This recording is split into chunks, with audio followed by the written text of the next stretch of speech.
Marocaines, Marocains, très chers compatriotes, si aujourd'hui je me tiens ici devant vous, sur ce prestigieux pupitre qui, pour moi et mes camarades, est un envol vers un avenir prometteur, ce n'est nullement pour essayer d'attirer votre pitié ni émouvoir notre chère audience. Si aujourd'hui je me tiens ici devant vous, sous cette belle lumière jeune qui se reflète sur mes yeux et vous montre le droit chemin à suivre, c'est en effet pour prouver au monde que des idéologies barbares et ancestrales existent toujours de nos jours. La preuve serait sans doute ces 3 personnes ici présentes aujourd'hui que j'accuserai de manipulation, hypocrisie et diffamation de notre ancienne histoire. Trêve de bavardage et puis inutile de perdre mes si prestigieuses secondes à approfondir mes présentations, j'irai tout droit au but. Chère audience, honorable jury, très chers partisans du contre et puis coéquipiers, bien le bonjour. Notre sujet du jour est un sujet qui a été controversé depuis un long moment, mais qui surtout est toujours un sujet d'actualité. Accrochez-vous bien, la politique est une guerre sans effusion de sang. En lisant cette affirmation, vous nous donnerez sans doute raison, chers opposants, mais a priori, c'est vous qui l'avez perdu aujourd'hui. Comment osez-vous alors qualifier la politique d'une guerre de sang? Comment osez-vous alors diffamer les principaux piliers de la politique pour rendre le tout en votre faveur? Comment osez-vous joindre conflit politique et sang au sein d'une seule et unique phrase? En fait, chère audience, je me contenterai uniquement de définir la politique et puis tous leurs arguments se décrouleront un par un, comme par magie. Abracadabra, d'après Larousse, la politique est une manière fine, prudente et avisée d'agir. Ça se dit aussi d'une manière d'agir avec autrui, habile, judicieuse et bien calculée. 4 adjectifs qui n'ont absolument, et je le dis très clairement, absolument aucune relation avec le sang, la violence et la cruauté d'une vraie guerre. Mais ça, mes chers opposants s'en contrefichent complètement parce que justement, mes chers opposants sembleraient trouver une difficulté à comprendre ces propos. Mesdames, mesdemoiselles et messieurs, politique n'a jamais été, n'est et ne sera jamais une guerre avec effusion de sang. La politique est une guerre d'opinion, oui. Une guerre d'idées, oui. La politique est même une différence culturelle d'idéologie, mais la politique n'est jamais une guerre avec effusion de sang. Merci.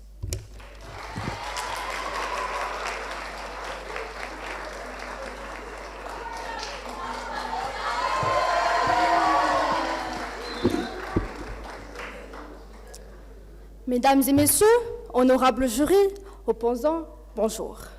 La politique est-elle une guerre avec effusion de sang? Telle est la question qui se pose devant nous aujourd'hui. Une question qui, au premier abord, paraît tranchée, mais qui peut être traitée de 2 manières bien distinctes. La première manière est de traiter le sujet avec idéalisme ou utopie. Et c'est bel et bien la position de nos opposants ici présents. La deuxième manière, quant à elle, est de traiter ce sujet qui, assez politique, avec réalisme, pour ne pas sombrer dans le monde superficiel de nos opposants. Comme tout débat qui se respecte, je me dois de commencer par le commencement et définir les termes clés de notre sujet, afin de répondre à la question en toute objectivité. Le terme qui prédomine aujourd'hui et qui fait un peu peur à de nombreuses personnes est la politique. Qu'est-ce que la politique et à quoi sert-elle? Au sens noble du terme et un peu idéaliste, la politique est une forme d'organisation la plus achevée des civilisations, ou encore la conquête du pouvoir, tout en respectant la dignité humaine, de la vie, la négociation et la démocratie. Mais est-ce vraiment notre politique que je viens de décrire? Je ne pense pas. C'est une politique assez idéaliste qui vise à atteindre un certain bien-être, comme l'a dit notre opposante ici présente. Cette politique vise à atteindre un bien-être, chose qu'on n'a toujours pas atteinte dans nos civilisations actuelles. Je dirais donc plutôt, contrairement à ce qu'a dit notre opposante, que la politique est une forme d'affrontement, de cynisme et d'opportunisme faite de concurrence, de rivalité et de brutalité. On peut donc mettre au clair, chers opposants, que la politique est certes une guerre, mais une guerre avec effusion de sang. D'ailleurs, il suffit simplement de s'intéresser un minimum à l'actualité ou encore à l'histoire de nos ancêtres pour savoir qu'après chaque politique, quelle qu'elle soit, survient une guerre avec effusion de sang. En parlant d'actualité, un sujet qui représente tout bonnement notre position aujourd'hui est le conflit entre la Russie et l'Ukraine. Un conflit qui dure depuis maintenant des années, depuis 2004-2005 plus précisément, et qui a commencé avec l'élection frauduleuse d'un candidat à la présidentielle qui s'en est ensuite suivi d'attaques armées comme l'annexion de la Crimée ou encore des révolutions comme la révolution orange où il y a eu des milliers et des milliers de morts et de blessés. Voyez-vous, chers opposants, que la politique n'est qu'une guerre avec effusion de sang, et je le répète encore une fois pour que ça soit bien ancré dans votre tête. D'ailleurs, en restant un peu dans le même cadre de la Russie, cette dernière a partagé avec le reste du monde une liste des pays hostiles. Mais ce qui m'a le plus surprise, c'est ce pays qui a été toujours reconnu en tant que pays neutre, politiquement parlant. Et ce pays est bel et bien la Suisse, qui a aussi voté contre la Russie dernièrement. La Suisse a aussi eu une guerre civile lors des années 1800. Chose qui montre que la politique peut entraîner même le pays le plus neutre dans une guerre avec effusion de sang.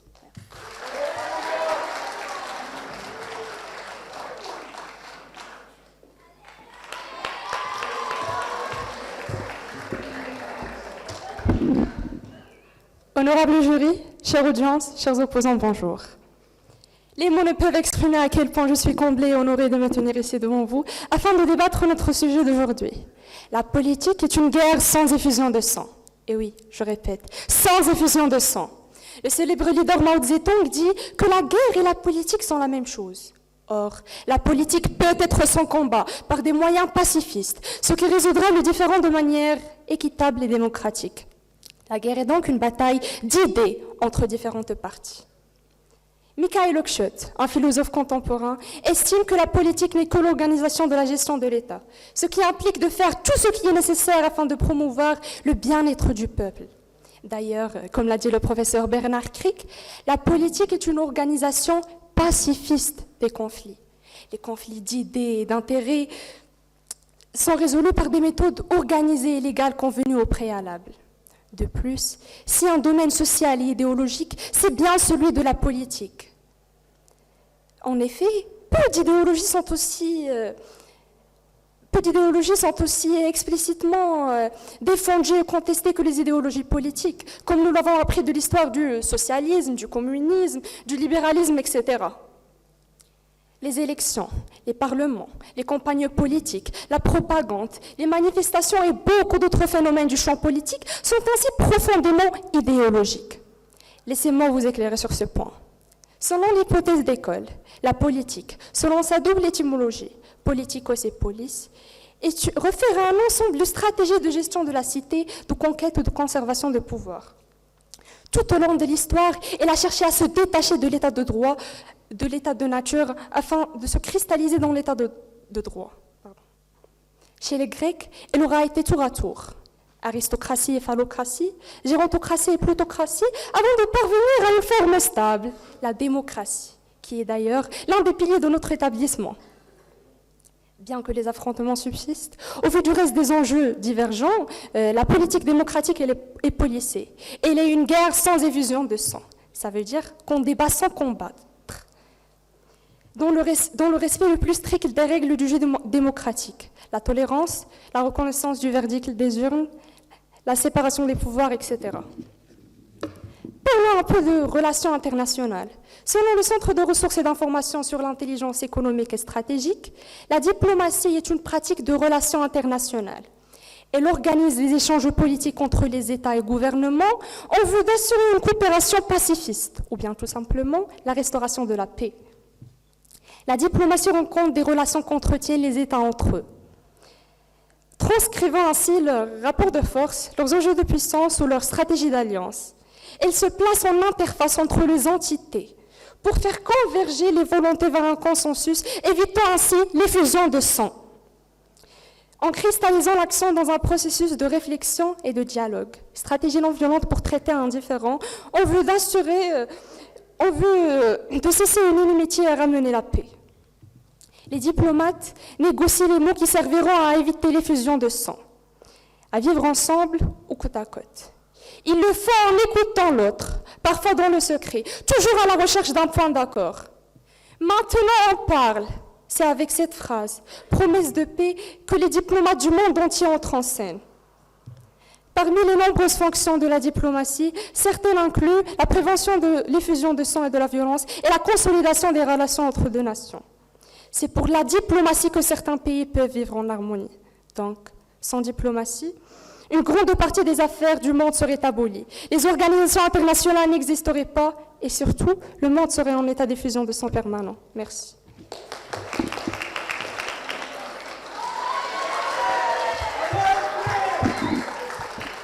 Alors, opposante, je suis désolé de vous décevoir, mais la définition de Larousse est contradictoire à la réalité, car sinon, il n'y aura plus de guerre.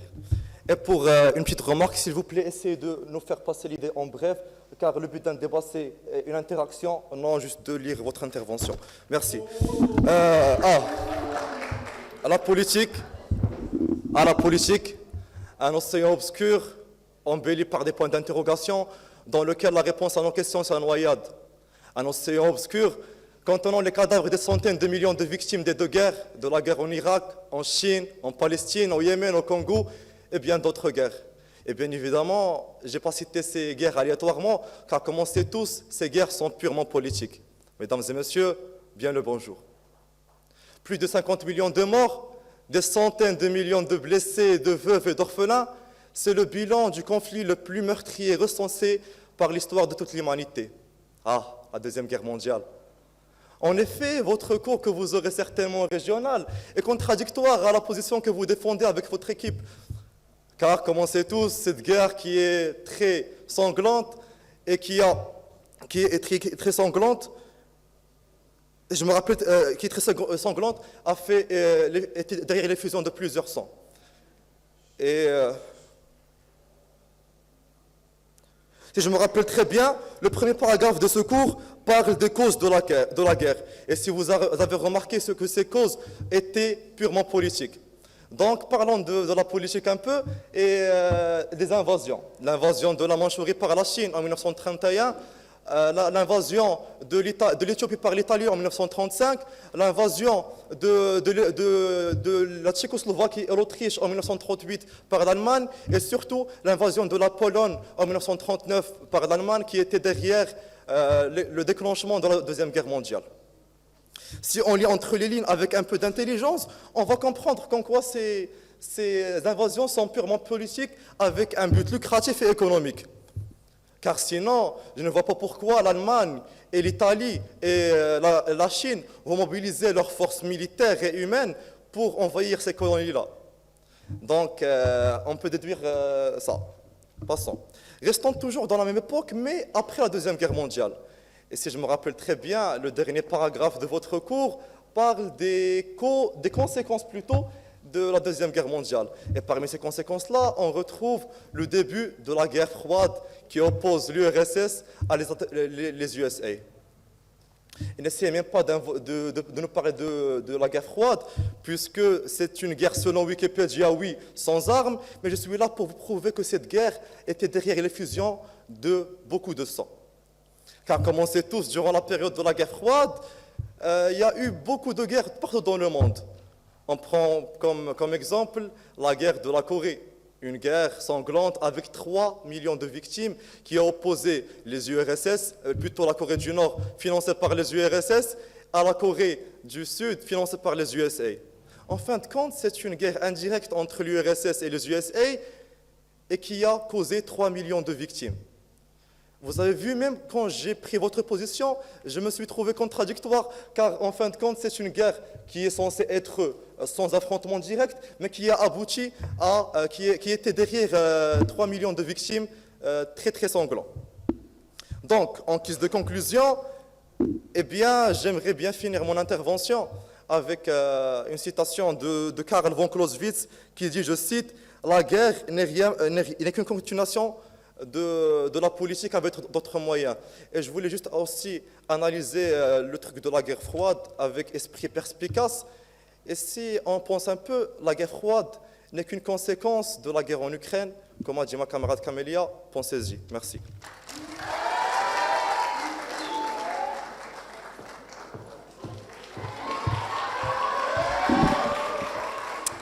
Alors, avant de commencer, je voudrais me pencher sur l'une de vos interventions, en ce qui concerne le conflit entre l'Ukraine et la Russie. Oui, certes, la guerre entre les deux pays est un résultat de problèmes politiques, mais l'effusion de sang et la violence de cette guerre elle-même est apolitique. Vous oubliez que la politique est une guerre pacifique qui a comme premier souci de dévoiler la vérité. Or, il est plus facile pour vous de pointer des doigts et de blâmer la politique parce que vous préférez un doux mensonge sur une vérité amère.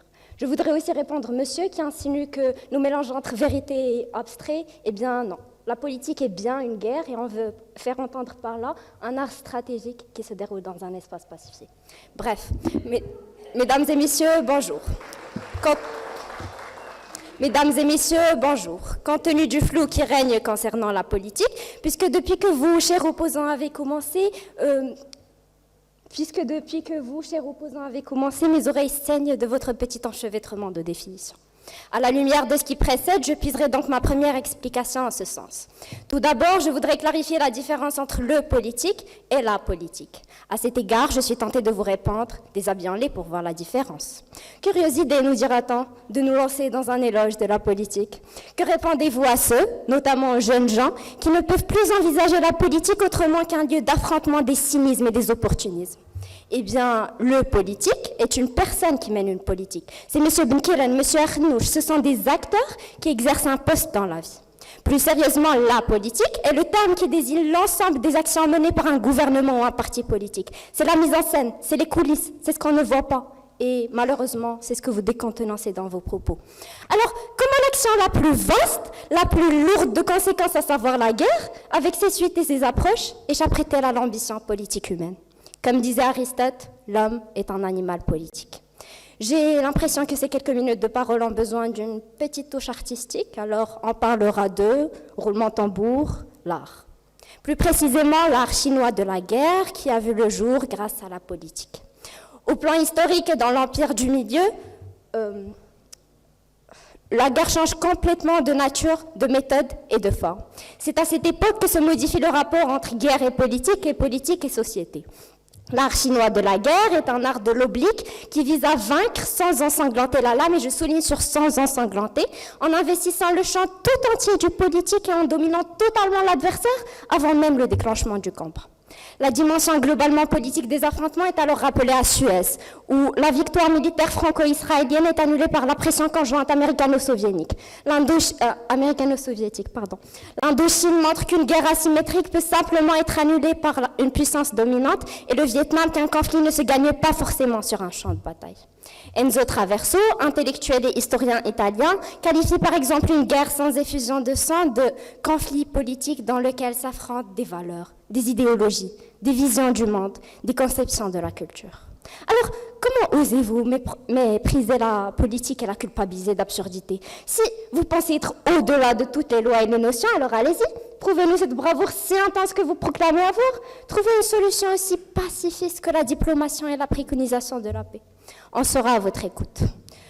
De l'Italie, nous passons vers le pays du fromage avec Ricoeur qui affirme que la non-violence est le noyau prophétique de tous les mouvements proprement politiques. Tout au long de l'histoire humaine et dans plusieurs combats, il s'est trouvé des gens qui ont su se battre, non pas en utilisant la violence, mais avec des moyens économiques, sociaux et psychologiques, et ce, grâce à la politique. Ouvrez bien les oreilles, cette technique s'appelle acte ou lutte non violente. On en trouve des illustrations en Occident aussi bien qu'en Orient. Besoin de plus d'exemples à la fin du XVIIIe siècle et tout au long du XXe siècle, beaucoup de pays ont utilisé les luttes non violentes pour conquérir leur indépendance nationale, pour obtenir des gains économiques, pour obtenir des droits civiques, pour mettre fin à une ségrégation, pour résister à un génocide. Cela ne suffit toujours pas. Passons en date. En 1968 et 1969, tant qu'on y est, en Tchécoslovaquie, les Tchèques et les Slovaques ont mis en échec le contrôle soviétique de leur pays pendant 8 mois en improvisant une forme de lutte non violente et en refusant de coopérer. Entre 1953 et 1960, des dissidents vivant dans des pays d'Europe de l'Est ont employé à plusieurs reprises des luttes non violentes pour conquérir leur liberté, notamment en Allemagne, en Pologne, en Hongrie et dans les pays baltes. Les luttes non violentes ont aussi été employées pour mettre fin à des dictatures communistes de Tchécoslovaquie, d'Allemagne en 1989, d'Estonie, de Lituanie et de Lettonie en 1991. Alors, Pensez-vous vraiment que les guerres sanguines sont a priori à cause de la politique? Je pense que la réponse vous saute aux yeux. Un mot, 3 lettres. Non. Merci.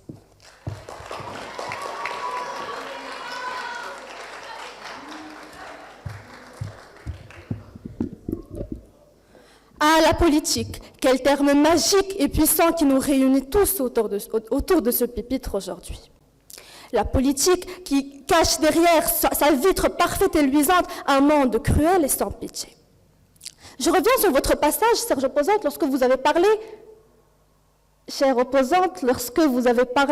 de vérité. Et cela se voit clairement que vous avez une vision assez naïve de la politique et de la vie en général. Car tout le monde le sait, la politique et les politiciens n'ont toujours été que mensonge après mensonge. Si ce n'était pas le cas, nous ne serons sûrement pas là et la fin du monde aura déjà éclaté depuis bien longtemps. Prenons l'exemple du fameux Adolf Hitler.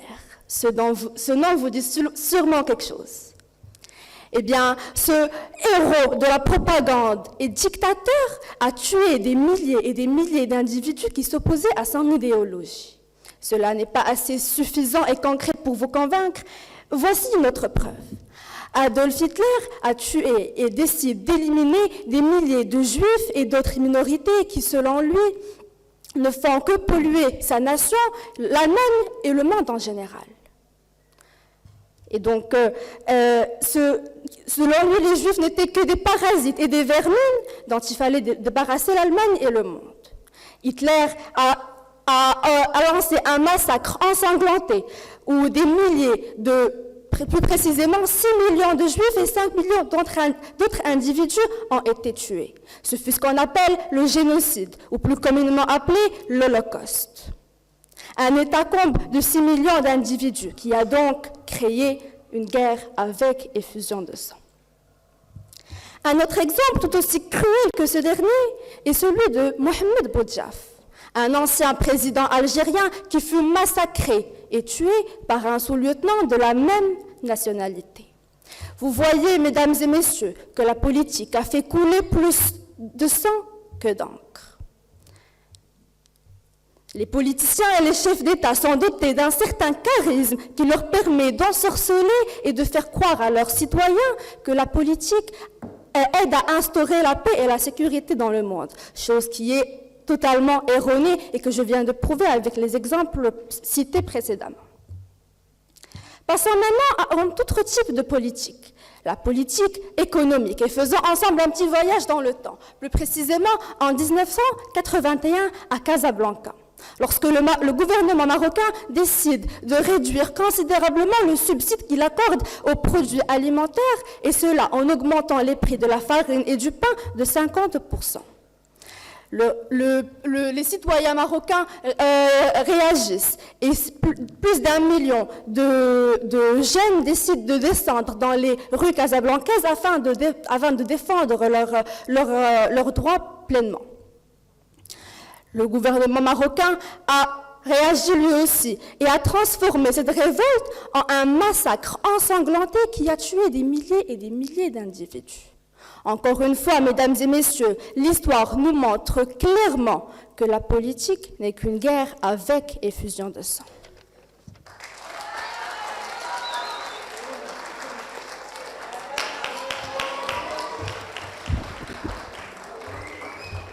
Alors, chers opposants, depuis tout à l'heure, vous ne faites que consolider notre position. Par exemple, vous, monsieur, vous avez cité un exemple du célèbre théoricien Clausewitz qui disait « La guerre n'est que la continuation de la politique par d'autres moyens », et c'est exactement le sujet, la position qu'on est défendre. D'ailleurs, chers opposants, j'attendais de votre part un peu plus de preuves tangibles, mais à ma grande surprise, vous avez décidé de prendre le chemin des fuyards et des couards. Et j'ai cru que vous alliez pousser le bouchon un peu plus loin, mais ce n'est pas bien grave.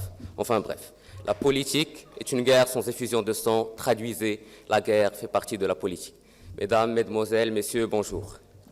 Dans son livre « L'art de la guerre », Sun Tzu avait dit, je cite, « L'art suprême de la guerre est de soumettre l'ennemi sans combattre, et l'excellence suprême de la guerre est de briser la résistance de l'ennemi sans combattre, et la plus grande victoire est celle qui ne nécessite aucune bataille. » Fin du citation. Ceci dit, laissons-le de côté et observons notre société. La politique implique les luttes d'allocation de ressources. Je m'explique. Avant que l'humanité ne passe à l'utopie, c'est-à-dire jamais, il est inévitable que chaque société ait des gens qui manquent de ressources. Parfois, ces gens ont besoin de plus de terrain, d'eau, de nourriture, de maisons, simplement d'emploi. Parfois, ces gens ont besoin d'une meilleure société, d'une société plus sûre ou de plus de développement économique dans leur société. Mais comme il est impossible de satisfaire tous les gens, c'est alors que différentes classes sociales apparaissent. Les personnes faibles sont classées en pauvres, d'autres puissantes sont dites riches. Or, la richesse et l'argent sont utilisés pour décrire les différentes ressources. Et comme la politique est la lutte pour obtenir les différentes ressources pour chaque classe, et comme tout le monde se battrait pour obtenir ces ressources, puisque personne ne veut être laissé pour compte ou rien, les gens ont recours à la politique pour résoudre les conflits de société et de classe. Parfois, la classe politique s'en sert de manière assez spéciale, notamment dans le cas d'un exercice d'un pouvoir qui n'est pas à l'abri de l'excès, de la disproportion et du dérèglement, un pouvoir qui dispose de plus qu'il n'en faut de la vie publique. On assiste alors à un paysage jalonné de dérapages en tout genre, où les excès et les abus sont là à foison et n'obéissent qu'à leurs propres règles. Dans une fausse tentative de régulation et finalement d'un silence coupable, l'action politique mobilise des discours de haine, de rancune et de fanatisme, des actes d'intolérance, de répulsion, d'intrigue et d'antagonisme. Aucune retenue, aucune ligne rouge ne semble alors empêcher certains politiques de se démarquer de ce qu'ils croient leur appartenir ou de ce qui revient de droit. Plus soucieux des intérêts partisans que de l'éthique et de la morale, ils restent intransigeants dans les conflits qui les opposent. En tout cas, depuis tout à l'heure, chers opposants, nos chers opposants s'emploient de bien malhonnêtes manigances en normalisant l'extrême et en considérant la politique comme étant une manière barbare de diriger un État sans tomber dans un fossé des plus béants et dans un piège des plus graves. C'est pourquoi, face à un constat aussi clair et des arguments aussi insondables de leur part, je ne peux rester de marbre dans mes bottes et je me dois de rectifier le tir en leur parlant d'une guerre des plus atroces, d'une guerre des plus sanglantes et des plus meurtrières, qui est nulle autre que la guerre du Vietnam, une guerre qui a opposé les Américains aux non-Vietnamiens. Les Américains ont quitté le Vietnam, bien que les Vietnamiens n'aient jamais eu d'avantage militaire de quelque nature que ce soit sur eux. Mais les Américains ont quitté le sol vietnamien à cause du changement de plan du général Giap, le commandant-chef de l'armée nord-vietnamienne, qui est passé de la guerre à la politique. Pour mieux comprendre, chers opposants, écoutez ce que le général Giap avait dit à propos de la guerre au Vietnam dans ses mémoires qu'il avait écrits en 1965, intitulés « Comment nous avions gagné la guerre ». Il a dit que les Nord-Vietnamiens prévoyaient une reddition négociée après l'échec de leur offensive en 1968. C'est alors qu'en regardant les informations des chaînes américains, ils s'étaient rendus compte qu'ils étaient soutenus par les manifestants américains contre la guerre qui faisaient des émeutes dans la rue. Ils s'étaient rendus compte que leur stratégie de désinformation avait bel et bien marché. En effet, la presse nord-vietnamienne avait bien joué son rôle de désinformation en laissant entendre que les Nord-Vietnamiens allaient capituler. Il a dit « Nous étions ravis que notre stratégie de désinformation ait bien fonctionné ». Et il ajoute, je cite, « Nous sommes passés d'une reddition planifiée à une politique consistant à devoir persévérer une heure, un jour, une semaine, un mois de plus. Finalement, les manifestants en Amérique nous aideraient à gagner une guerre que nous savions impossible à remporter sur le champ de bataille. Finalement, la guerre du Vietnam n'a pas été perdue au Vietnam, elle a été perdue en Amérique. » Merci.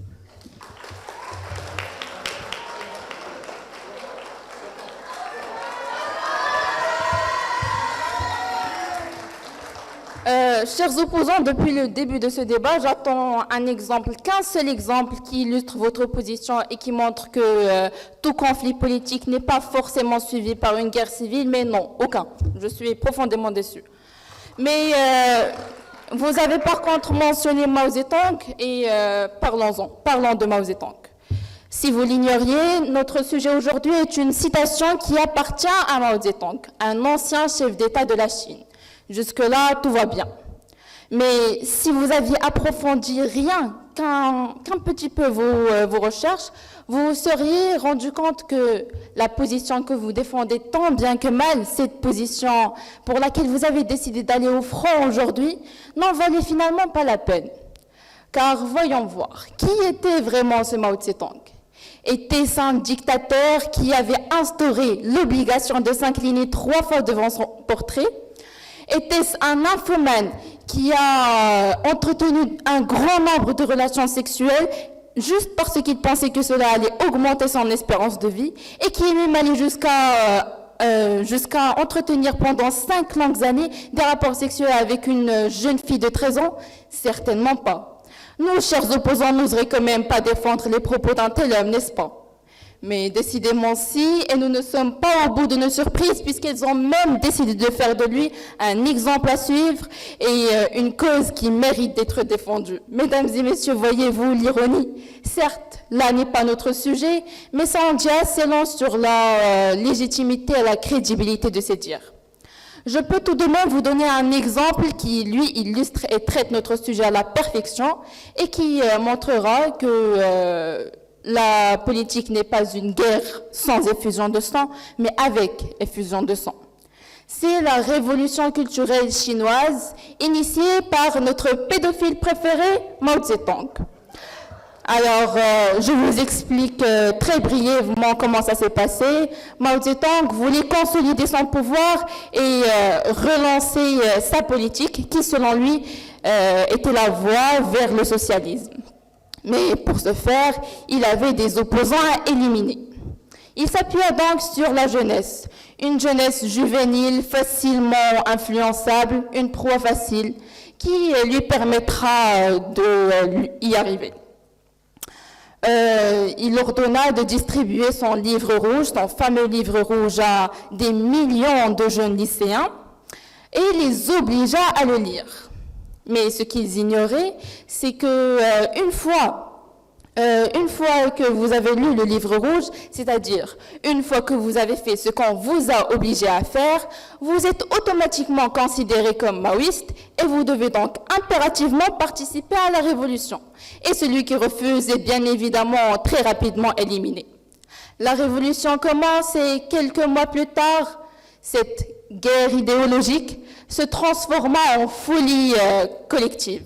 Des millions de Chinois, de simples citoyens, les intellectuels et même les membres du Parti communiste, tous étaient torturés et exécutés. Et au cas où vous l'aviez toujours pas compris, chers opposants, cela veut dire que beaucoup de sang a coulé.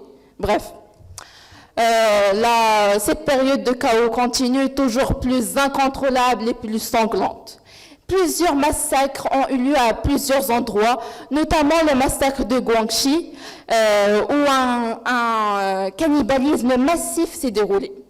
Mais en fin de compte, Mao a fini par obtenir ce qu'il voulait et a repris le contrôle sur le parti. Tout est bien qui finit bien, n'est-ce pas?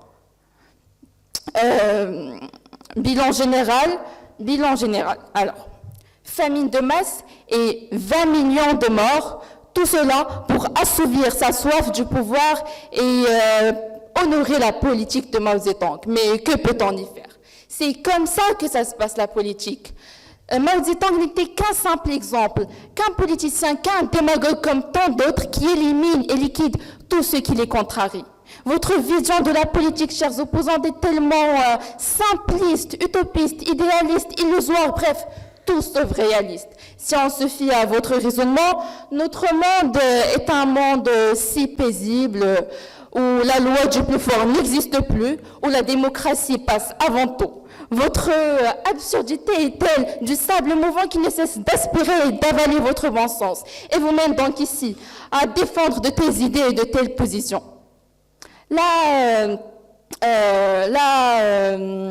La politique, la vraie, est bien rouge, bien sanglante. Allez voir la politique au Venezuela, où le président liquide plus de 7 millions de vies pendant une seule manifestation. Ou encore en Afrique du Sud, c'est encore plus cruel. Refuser de voir ce côté de la politique, c'est refuser de voir tous ces coups d'État, ces génocides, ces assassinats maquillés en suicide, ces purges. C'est refuser de voir tous ces pays pauvres exploités au nom de la politique, où les gens meurent chaque jour de faim et de froid. C'est refuser de voir ce nombre gargantuesque de morts que toutes les guerres ont causé. Parce que oui, la guerre est militaire, mais elle est avant tout stratégique. C'est la politique qui mène à la guerre. Ce sont des politiciens qui annoncent la guerre. Merci.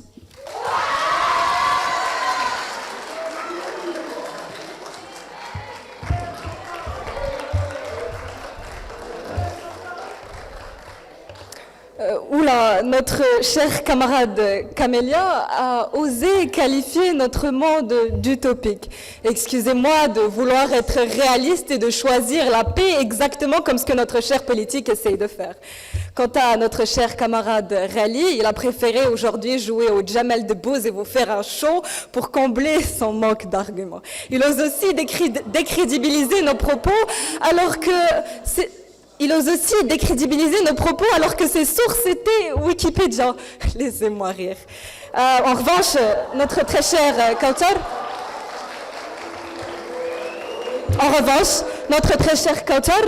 excusez-moi, je ne suis pas responsable de votre manque d'attention parce que, croyez-moi, des exemples, on en a donné à gogo. Enfin bref, mesdames, mesdemoiselles et messieurs, depuis que le débat a commencé, je me réjouis avec cette ambiance, comment dirais-je, si chaleureuse. D'ailleurs, ce sont de très grands politiciens qu'on a aujourd'hui parmi nous, en train d'inventer leurs propres événements historiques et leurs propres arguments. Avancez-nous des arguments convaincants et pertinents, bon sang. Ou alors, contentez-vous de prendre exemple sur notre argumentation. Toutefois, gentil comme je suis, je vous mettrai alors aujourd'hui au sein d'une situation dans laquelle vous userez de votre imagination et esprit créatif. Écoutez-moi très attentivement. 2 équipes, chacune composée de 4 et 3 membres.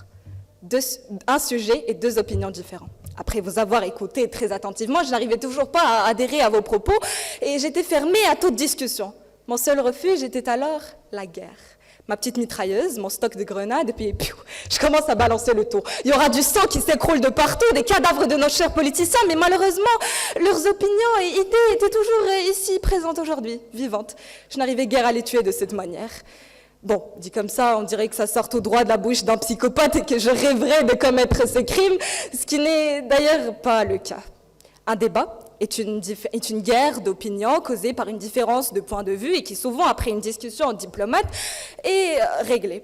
Imaginez avec moi alors que cette scène sur laquelle je me tiens aujourd'hui était notre société et que nous représentions le gouvernement ou un secteur politique bien précis. Pensez-vous alors vraiment qu'une guerre avec effusion de sang serait la bonne solution pour arriver à une conclusion? Je ne vous laisserai même pas le temps de penser à une réponse parce que si votre réponse était oui, détrompez-vous, chers opposants. Et très chère Camélia, ne vous fatiguez même pas à m'avancer l'exemple de l'Ukraine et la Russie parce que si vous êtes arrivé au point de prendre Poutine comme exemple, c'est très pathétique. Autant prendre Hitler et Kim Jong-un et une pléthore d'autres présidents qui prônent les valeurs de la dictature au sein de notre monde.